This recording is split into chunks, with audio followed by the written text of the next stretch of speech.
সকালে এই এনার্জি ড্রিঙ্কটা না খেলে শরীরে যেন কোনো একটা এনার্জি পাই না। খালি পেটে ঢকঢক করে পেট ভরে জল খাবো, তারপরে সো হ্যালো আমার মিষ্টি পরিবারের মিষ্টি বন্ধুরা, good morning, welcome back to my channel happy TV family. তোমরা সবাই কেমন আছো? আশা করছি সবাই খুব ভালো আছো। আমি আমার ফ্যামিলির সবাই কিন্তু খুব ভালো আছি। আমি পাপিয়া চলে আসলাম মিষ্টি সকালে একটা মিষ্টি ব্লগ ভিডিও নিয়ে ঠিক তোমাদের সামনে। আজকে হলো শনিবার, এখন বাজে সকাল ধরো 6:45-7টা মতন। এখন থেকে আমি আমার ব্লগ ভিডিওটা স্টার্ট করলাম।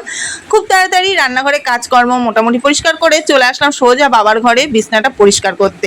আর এদিকারে যেহেতু বরমাসাই কাজে যাবে সকালবেলা, আর ও ঢুকেছে টয়লেটে ফ্রেশ হতে, তো সেই কারণে ভাবলাম যে চলো তাহলে বাবাও যখন ঘুম থেকে উঠে পড়েছে বাসি বিছনাটা তুলে নেওয়া যাক। তোমরা তো জানো বাসি বিছনা একদমই দেখতে ভালোবাসি না আমি। তো যাই হোক, এই কারণে আমি ওই দিককারে এবার বরমাসে বাইরে বেরিয়ে আসলে তারপরে বসাবো চা। তো এইটুকুনি ফাঁকে আমি আসলাম এইদিকে বাবার ঘরটা গুছিয়ে নিতে। তারপরে বরমাসে দেখছি বেরিয়েও পড়েছে, আর আমি তাড়াতাড়ি দৌড়াতে দৌড়াতে চলে আসলাম চা বসাতে। যেহেতু খুব তাড়াতাড়ি করে ও চাটা কোনো রকম খেয়ে নিয়ে চলে যায়, জানি না ও কি করে এত গরম গরম চা চুমুক দিয়ে খেয়ে নেয়। আমি তো গরম কোনো জিনিসই খেতে পারি না, অসম্ভব আমার দ্বারায়। আমি কফিটা যে খাই, কফিটাও আমি একদম ঠান্ডা করে খাই, কেন জানি না আমি গরম কিছু খেতে গেলে আমার জিভ পুড়ে যায়। তো যাই হোক, এদিকে বরমাসের জন্য চা করা আমার কমপ্লিট হয়ে গেল। তো চলো এবার বরমাসিকে চাটা দিয়ে আসি। তো এদিকে বরমাসিকে চা দিয়ে নিয়ে দুয়ারে জল দিয়ে ব্যাস এবার বরমাসে বেরিয়ে গেছে বরমাসের কাজে, আর আমি লেগে বললাম কোমর বেঁধে আমার কাজে। তো এইদিকে বাবার ঘর দুয়ারটা ঝাঁটিয়ে ওই দিককারে সমস্ত ঘরবাড়ি কিন্তু ঝাঁটানো আমার কমপ্লিট। এবার এই দিককারে ঘরবাড়িটাও ঝাঁটানো কমপ্লিট, শুধু দুয়ারে জল দিলেই কমপ্লিট। আমার সোনা বেলাই, আমার মেয়ের আমি ভালোবাসি কত নামে ডাকি, সোনা, মনা, বাবা, বেল্লাই, মন্টু, সন্টু, ঘন্টু। হ্যাঁ না মা, আসো চলে আসো, দুধ খাবা, খেয়ে নিয়ে এবার হাতে লাগাগুলো কমপ্লিট করবা। হ্যাঁ, আমি তাড়াতাড়ি করে বিছনাটা তুলে নিয়ে তারপরে চলো ঘরটা এখানটা মুছে নিয়ে এখানটা বসো। হ্যাঁ, আমি এদিকে তারপরে মুছবো। চলো বন্ধুরা, এবার দেখো বালতি করে জল নিয়ে এসেছি, ঘরটা মুছবো। মেয়ে ঘুম দিয়ে উঠে পড়েছে, কিন্তু আমার এখনো বাসি বিছনা তোলা হয়নি। এবার চটপট করে আগে বাসি বিছনাটা তুলে নিই, তারপরে হলো কথা। বন্ধুরা চলে এসেছি কাজকর্ম গুছিয়ে, সকালে চা মা খেয়ে, চা তো বলতে আমি তো চা খাই না সকালবেলা, কিন্তু মেয়ে আজকে দোকান দিয়ে আনতে বলেছে টপ বিস্কুট এনেছে, টোস্ট বিস্কুট। ওই জন্য আজকে টোস্ট বিস্কুট শুধু শুধু তো আর ভালো লাগে না, ওই জন্য দুধ চা করেছিলাম একটুখানি, দুধ চা দিয়ে টোস্ট বিস্কুটে ভিজিয়ে খেয়েছে, চাটা ফেলে দিয়েছি।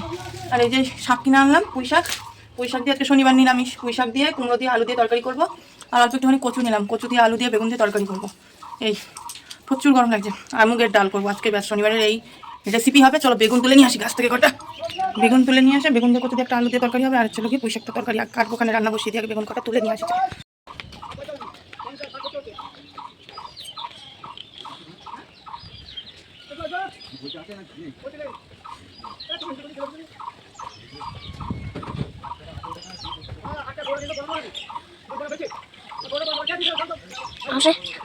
আসো না তাড়াতাড়ি, টয়লেট করবো। জানো বন্ধুরা, একটা কথা সবসময় কি জানো তো, সংসারটা যখন তোমার নিজের হয়ে যাবে না, তখন সংসারে যতই কাজ হোক না কেন, কোনো কাজ করতেই আর কষ্ট হয় না। এই দেখো না, এককালে আমি না কোনো কাজই না করতে পারতাম না, কিছুই জানতাম না সংসার সম্বন্ধে। যখন শাশুড়ি মা ছিল তার ভরসায়ও কিছুটা ঢিল দিয়ে থাকতাম, কিন্তু যখন সেও আমাদেরকে ছেড়ে চলে গেল, সংসারটা যখন পুরোই আমার হাতে আসলো, তখন যেন একটা আলাদাই দায়িত্ব এসে মাথার উপরে। আমাদের গ্রামের এদিকে একটা জিনিস খুব ভালো লাগে, যে কোনো জিনিসের আমাদের অসুবিধা হয় না। আমাদের মানে কি বলবো, এই আমটা দেখলেই লোক লাগে। আমাদের যেমন নিজস্ব আম গাছ নেই তাই কি, কিন্তু আম খাওয়ার কিন্তু কোনো সমস্যা হয় না। এই আমগুলো দিয়ে গেল এখন একটা কাকা, মানে আমার একটা কাকা শ্বশুর দিয়ে গেল, ওদের বাড়িতে গাছ আছে। আমাদের বাড়িতেও আম গাছ আছে, কিন্তু ছোট অল্প আম হচ্ছে, 10-12টা হাতে গোনা। সে তোমাদের অনেকদিন আগে মানে দেখিয়েছিলাম ব্লগে, যে দেখো আম গাছ, খেজুর গাছ। তো এই আমগুলো রেখে দেবো ফ্রিজে ঠান্ডা ঠান্ডা আম, হাঁকিতে শান্তি খেতে। আর ওইদিকে মেয়ে এখনো পড়া কমপ্লিট করে উঠতে পারলো না। আর এদিকে দেখো ডাল রান্না করা হয়ে গেছে, যে ডাল রান্না এখানে কেটে নিয়েছি, আলু, কাঠি কচু, কুমড়ো, বেগুন সব কিছু দিয়ে পুঁই শাক করবো তাই আজকে। আর আলাদা করে আর কচু আলু বেগুন দিয়ে তরকারি করবো না, একবারে একটা তরকারি। আর এই করবো, গরমে পাচ্ছি না উনুন পাড়ে বসে থাকতে, খুব কষ্ট হচ্ছে। মনে নেই এই আগ্নেয়গিরির থেকে কখন বেরোবো এটাই মনে হচ্ছে, আর কিছু না। হচ্ছে আগ্নেয়গিরির সামনে বসে আছি, কখন বেরোবো। আর পাখাটা আজকে নিয়ে বসতে পারিনি, মেয়ে ওই বারান্দায় পড়তে বসেছে পাখা নিয়ে, ওই জন্য আমি আর এখন এই বারান্দায় পাখা নিয়ে রান্না করতে বসতে পারি না। অন্যদিন আমি এই বারান্দায় পাখা নিয়ে তারপরেই রান্না করতে বসি, আরও যেন আগ্নেয়গিরি মনে হচ্ছে এই পাখা না নিয়ে বসার জন্য। এদিকে ব্যাস বসিয়ে দিয়েছি পুঁই শাকটা অনেকদিন পর খাবো বলে মনে একটা আলাদাই আনন্দ। আর পুঁই শাকের ডাঁটা চিবাতে আমার মেয়ে ভীষণ ভালোবাসে, তাই আমার মনে হয় না আজকে আমার মেয়ে খাওয়া নিয়ে খুব একটা জ্বালাতন করবে। অন্যদিন যেমন নিরামিষ খাওয়া নিয়ে একটু দুষ্টুমি করে, আজকে মনে হচ্ছে না করবে। তো বারবার এসেও যেহেতু দেখছে যে পুঁই শাকটা হয়েছে কিনা, ও শুধু শুধু তরকারি খাবে, তো সেই কারণে। আর এইদিকে দেখো আমার মুগের ডাল রান্না হয়ে গেছে। এই হলো গরিব মানুষের আজকে দুপুরের মেনু।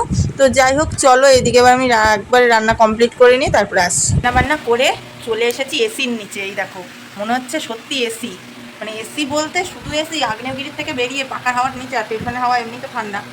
এসেছি কী যে শান্তি লাগছে। এবার ভাতের থালা নিয়ে বসে পড়েছি, ভাতের থালা নিয়ে বসে পড়েছি। এবার ভাত কটা খাবো, মা মেয়ে দুজন মিলে ভাত কটা খেয়ে নিয়ে মেয়েকে স্নান করাবো, আমি স্নান করবো, এটা ওটা মুজবো, আগে তাহলে খেয়ে নিই 1টা বাজে।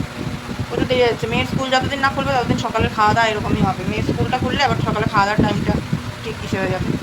একটা গাফিলতি থাকে, আর স্কুল থাকলে ওর সাথে সাথে আমিও টাইমে খেয়ে নিই, মানে পরে আর একা একা খেতে ইচ্ছা করে না ওই কারণে। আর স্কুল নেই তো এখন, যেন সে তাড়াতাড়ি করতে চাইলেও আর তাড়াতাড়ি হয় না, গাফিলতি হয়ে যায়। ওই হচ্ছে হবে, আর তারা তো নেই, মেয়ে তো বাড়িতেই তো আছে। আর স্কুলে থাকলে স্কুলে পাঠাতেই হবে, আর না খাই তো স্কুলে পাঠানোই হবে না, তো সেই কারণে। তো চলো ভাত কটা খেয়ে নিই, খেয়ে নিয়ে তারপরে একবার স্নান করে আসছি। কালকে রাতে যেহেতু মেয়ের ড্রয়িং ক্লাস ছিল, সন্ধ্যাবেলা থেকে রাত্রেবেলা এসেছে সেই 8টা সাড়ে 8টার সময়, তাই পড়া নিয়ে সেরকম একটা চাপ দিইনি। কতই বা চাপ নেবে বলো, এইটুকুনি মাথায়। তো সেই কারণে আজকে রান্নাবান্না কমপ্লিট করে মেয়ের হোমওয়ার্কগুলো কমপ্লিট করতে বসে গেছি। সকালবেলা খানিকটা ও নিজে একা একাই কমপ্লিট করেছে, আর কয়েকটা বেশ বই ছিঁড়ে গেছে মেয়ের। তো সেই বইগুলো আমি বসে বসে ভাবছিলাম যে সেলাই করব করে আর করা হচ্ছিল না, তো সেই বইগুলো আমিও সেলাই করে দিচ্ছিলাম। কি জানো তো একটা কথা, আমার মাকেও আমি দেখেছি, আমার যখন ছোটবেলায় বই ছিঁড়ে যেত, জিনিসটা নষ্ট না করে জিনিসটাকে যত্ন করে আর সুন্দর করে তুলতো। করে পুজো দিয়ে এই কেবল উঠলাম, এই ঠাকুরঘর থেকে এখন বেরোচ্ছি। স্নান করে পুজো দিয়ে এবার একটুখানি বসবো পাখার নিচে, বসে নিয়ে তারপরে দুপুরে ভাত খাবো।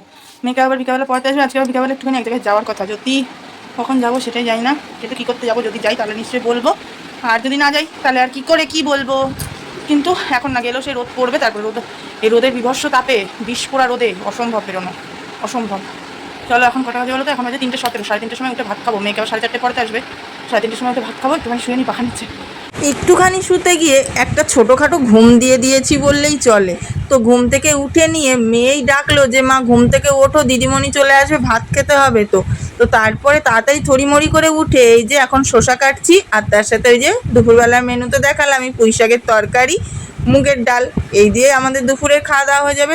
আর মেয়ের তো শসা হলে ব্যাস, আর কি চাই। এই যে আমাদের দুপুরের মেনু, এই দেখো একটা ইয়ামি টেস্টি ভাত। বন্ধুরা আইতে খিদে কী করবো, খিদে পাইছে, ঘরে কিন্তু বিস্কুট রয়েছে, ভালো লাগে না বিস্কুট, দেখ ভালো লাগে সন্ধ্যাবেলা বিস্কুট খেতে বলো, ওর জন্য খেজুর খাবো। খেতে কী করবো, নাই মামাকে কানা মামা ভাবি ভাবি তুই, হ্যাঁ এখানে খেজুর খেয়ে একটু জল খাবো। আম খেলি না, ফ্রিজে আম রয়েছে, আম খেলি না, এই বলে আম খাবো সন্ধ্যাবেলা, তাই না? চলো বন্ধুরা খেয়ে নিই। এত বড় মানুষটা 2 পিস খেজুর খেয়ে কি আর সন্ধ্যাবেলার পেট ভরে? তো তার জন্য কি করব, আম কেটে নিয়ে আসলাম 1 বাটি, মা মেয়ে বসে পড়লাম সেই আমের বাটিটা নিয়ে। গরিবের সংসার, যখন যেরকম তখন সেরকম, সেই পরিস্থিতিতে নিজেকে মানিয়ে নেওয়াটাই সবচাইতে বেশি ভালো। তো সেই কারণে, আর আমি তো আম খেতে খুব ভালোবাসি, এই নিয়ে তো কোনো কথাও হবে না। তো সেই কারণে এই দেখো মা মেয়ে দুজন মিলে জমিয়ে একেবারে আম খাচ্ছি, আর কোনো কথাই হবে না। কি যে শান্তি, ফ্রিজের ঠান্ডা ঠান্ডা আম, বুঝতেই পারছো অপেক্ষায় ছিলাম কখন আমগুলো ঠান্ডা হবে আর ঠান্ডা ঠান্ডা আমগুলো খাবো। তো এই হলো ব্যাপার। তো একটা কথা কি জানো তো, দুপুরবেলা তোমাদেরকে একবার বললাম না যে সংসারটা যখন একেবারে পুরোপুরি নিজের হয়ে যাবে, তখন সেই সংসারে যত যাই হোক না কেন একটা ভালোবাসা, ভালো লাগা একটা আলাদাই সৃষ্টি হয়ে যায়। তো সেরকমই একটা ব্যাপার, যখন সংসারটা নিজের হাতে যা করবার টুকিটাকি সমস্ত কিছুটাই যখন নিজের উপর ডিপেন্ড করবে সংসারটার উপরে, তো তখন যেন একটা আলাদা ভালো লাগা, একটা ভালোবাসা, একটা মায়া যা হয় আর কি, একটা সন্তানের মতন সেই সংসারটার প্রতিও সেই জিনিসটা হয়ে যায়। তো এইদিকে মা মেয়ে তোমাদের সাথে গপ্প সপ্প করতে করতে আমাদের বেশ আম খাওয়াও প্রায় শেষ হয়ে এসছে। এবার আজকের মতন আমিও এবার মেয়েকে বই পড়াতে বসবো। তো চলো বন্ধুরা, আজকের মতন আমি এবার ভিডিওটা শেষ করে দিচ্ছি। সবাই খুব ভালো থেকো, খুব খুব খুব ভালো থেকো।